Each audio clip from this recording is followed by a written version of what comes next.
Alors, nous allons continuer par les condensateurs. Un condensateur, c'est ce que vous voyez ici, avec une capacité.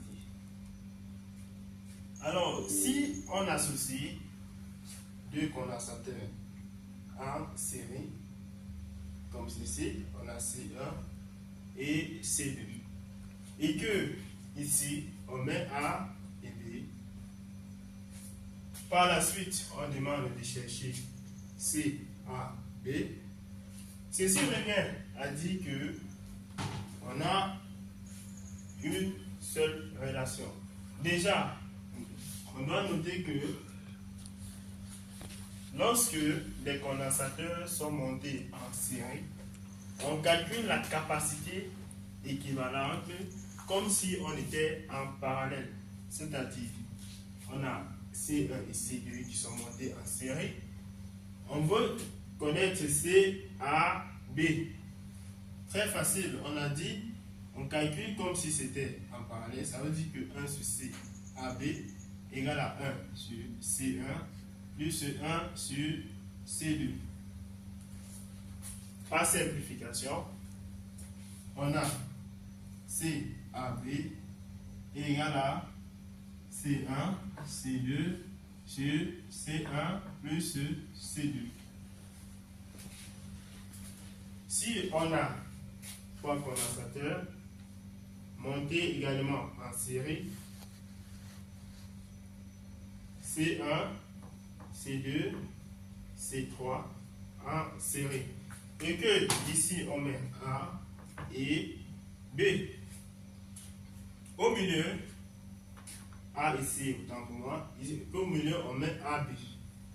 Sachant que nous avons déjà calculé CAB, on veut connaître CAC. Très facile. On va juste écrire 1 sur CAB et qui sera égal à 1 sur CAC, autant pour moi, qui sera égal à 1 sur CAB plus 1 sur C3. Alors, par déduction, on va conclure que CAC sera égal à CAB multiplié par C3 sur CAB plus C3. Par conclusion, lorsque les condensateurs sont montés en série pour déterminer la capacité équivalente, on écrit 1 sur C équivalente qui sera égal à la somme des 1 sur Cn. Tout comme dans les résistors, le N ici représente l'indice des capacités. Alors, là c'est la relation. Nous allons prendre encore des condensateurs, notamment deux condensateurs. On prend du plus facile au plus difficile. On prend C1 et C2. C1 et C2. On met les points A et B. On souhaiterait connaître la capacité équivalente CAB. C'est quoi CAB? Lorsque les condensateurs sont montés en parallèle, pour déterminer la capacité équivalente, on calcule comme si nous étions en série, c'est-à-dire CAB égale à C1 plus C2. De même, si on a des condensateurs, de même si on a trois condensateurs, comme ceci, montés en parallèle, C1, C2 et C3.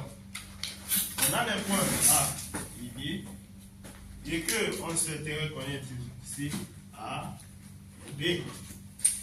Très facile. CAB sera égal à C1 plus C2 plus C3. Très facile.